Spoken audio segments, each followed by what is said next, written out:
My favorite subjects so far over the 3 years, actually my two favorite subjects so far over the 3 years that I've done are the character modeling pipeline, and also the VFX and lighting.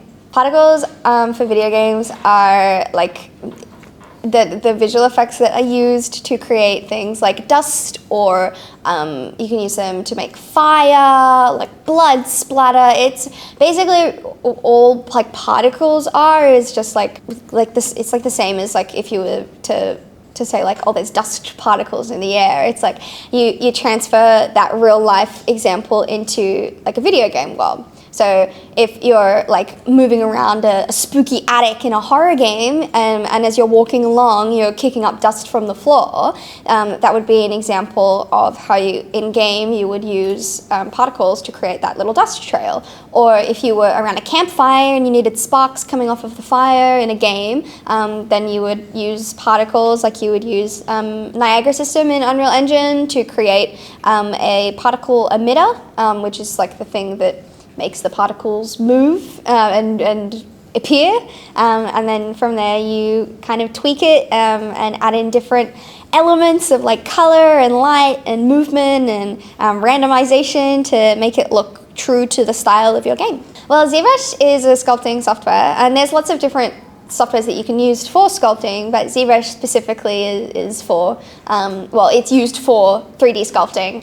Fun fact, it was actually a 2D platform to begin with, which is kind of weird, but you use ZBrush to sculpt a high poly model. So let's say that you're making an elephant for a game, right? And you want this super realistic, super cool looking elephant. You would make it in ZBrush, but the problem is if you put that in ZBrush straight into a video game, your PC is going to explode because there's so many polygons and so many vertices, and it's just like too big of a model. So you take the model in ZBrush, and there's a few ways that you can do it. You actually can do this in ZBrush as well, but for me, I prefer to pull it into a software like Maya. And in Maya, you will retopologize it, and you will make a lower, more cost-effective version of your high poly elephant, for instance. And when you make the low poly model, you will end up doing things like baking it down in a software like Substance Painter, where you basically get your high poly model and you create, it's almost like stamping your high poly onto your low poly. So if you have a flat piece of paper and then you put a coin under it and you use a pencil to like draw over the top of the paper, it'll put the imprint of the coin on the paper. I used to do that as a kid all the time. It's kind of the same concept. So you take the high poly model, and then you use a software like Substance Painter, and you take the low poly model that you made in Maya, and you print the high poly onto the low poly. So generally that's what the pipeline from ZBrush into Maya is, but you can actually also do it the other way around. You can do a low to high pipeline where you actually start with the low poly model in Maya, and then you take it out of Maya, put it into ZBrush, and then you detail it in ZBrush, and then you do the same stamping thing, but instead of starting with the high poly, you start with the low poly. So it depends on your needs in the game. You can do hard surface modeling in ZBrush as well, using the tools like ZModeler, which is really good. A lot of people will do all of their elephant modeling in ZBrush, where it's all like smooth curves and like details and creases, and then let's say that your elephant has a giant flat piece of armor on it. You can make that in ZBrush, but a lot of people will actually take it out of ZBrush and then put it into Maya to do the hard surface modeling part, and then make the low poly from there. So it really depends on the needs of your game, and if you're just a 3D artist and you're just making models, then it's always good practice to make a low poly version, because even in things like film, sometimes low poly is needed. It depends on the scope of the requirements, really. So yeah, often artists will have a specific, well, mostly specific poly count that they'll stick to. So their art director will say, we need this high poly model of a character to come down by like 10,000 polygons to work in our game. So then you take it into Maya, or you do it in ZBrush, and you like rejig it to make it better for your for your engine requirements.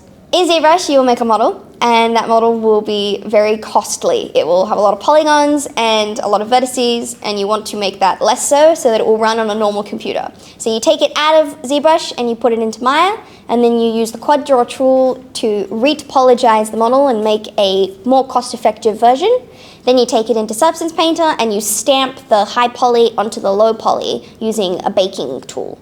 You can also retopologize in ZBrush itself, but using a ZBrush to Maya pipeline means you take the model that's in ZBrush and retopologize it in Maya instead of in ZBrush. The Niagara system is basically just the system that is used to create particles and VFX in Unreal Engine. It's not the only thing that you can use, but using Niagara just gives you an easier way and almost like templated stuff.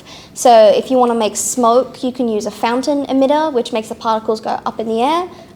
Most people will start, once they've had a lot of experience, will start with an empty emitter, and that means that they can basically start completely from scratch. But for junior artists or for people that want a quick turnaround, or even people that have a really specific thing that they know is going to work for that Niagara system, for instance, like if you're making smoke, you use a fountain, right, which is just the easiest one. And so you start basically with a template or a not template and then use the inbuilt system to create the particles, rather than doing everything completely from scratch and coding it and that type of stuff. You have like a specific thing that you can build off of.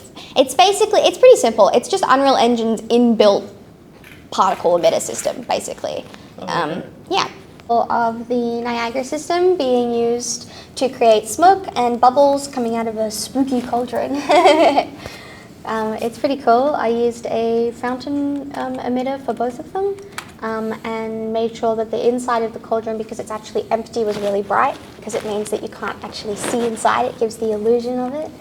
And then the bubbles is a really simple bubble shader basically that I made, which is just using an opacity slider and a sphere. So that's awesome. Yeah, I can show you the I can show you the inside of the. Yeah, that'd be good. What the node looks like. Just give me a second. I think this will be after this one.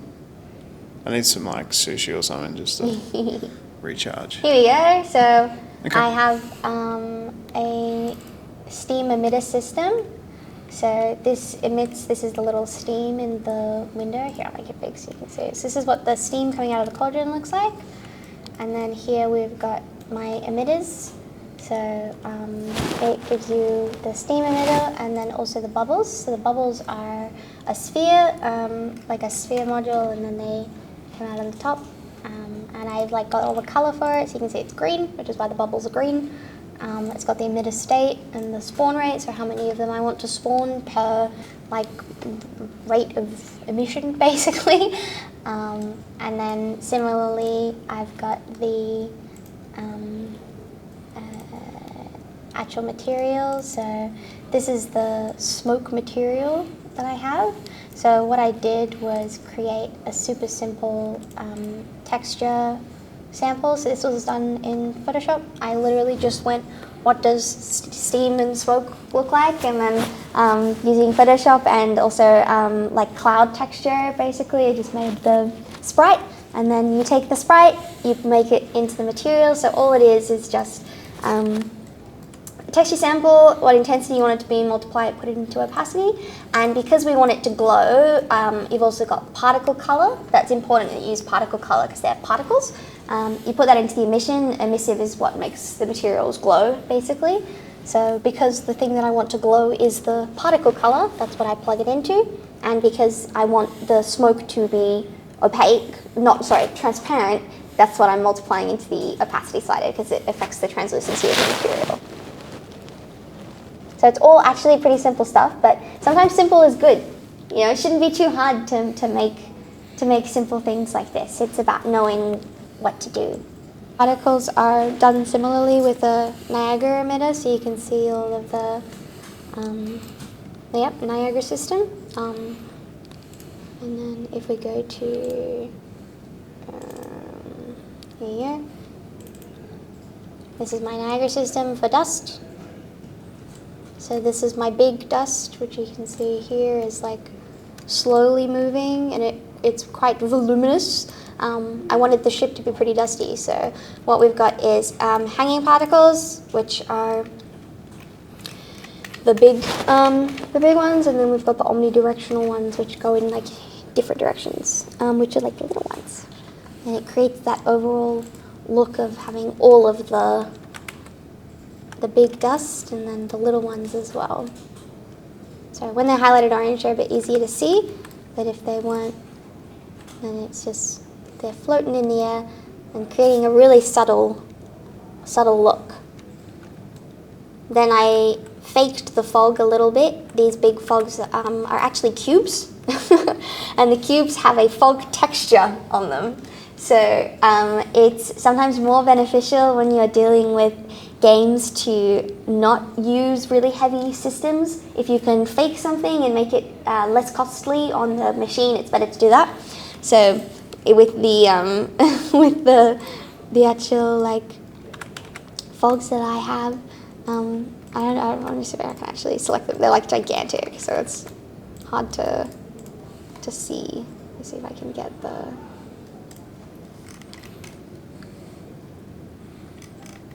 These are all of the many So assets many. in this thing there. Yeah. Here we go, fog cube.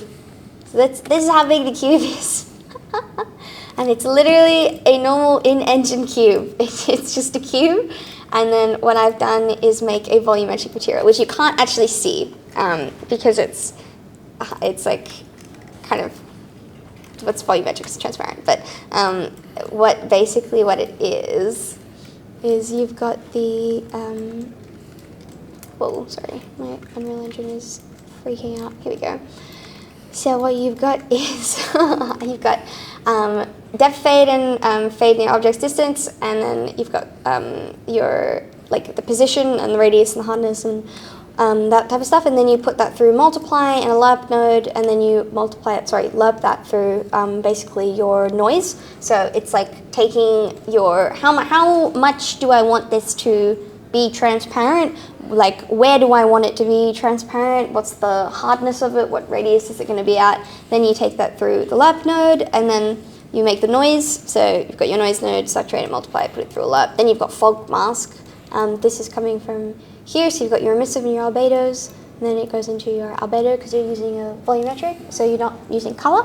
You are using emissive color because that's what makes it glow.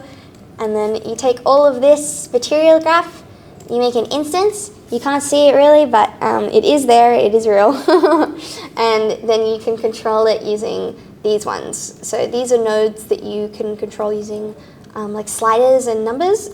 When you're creating a material, you will often create it into a material instance because it allows you to modify individual parameters. So if I've got 18 fog cubes and I all want them to be different colors, I don't want to have to make 18 different materials. I'll make one material and then I'll make instances that allow me to control specific attributes.